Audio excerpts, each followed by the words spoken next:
আজকে আপনাদের কাছে দোয়া চাই, এই মাদ্রাসা যেন নাজাতের ওসিলা হয়।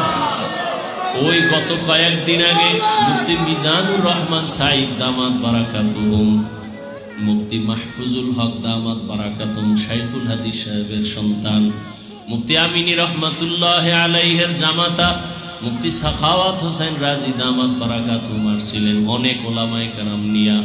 আপনাদের আমার কোনো পুঁজি নাই, সাহসও নাই, তবে দুইটা সাহস নিয়ে আমি মাঠে নামছি।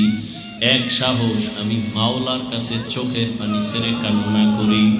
আর একটা সাহস হলো আপনারা আমাকে অন্তর দিয়া মোহাব্বত করেন। এই মোহাব্বতের দোয়া আমার মাওলা খালি ফিরাইয়া দিবেন না।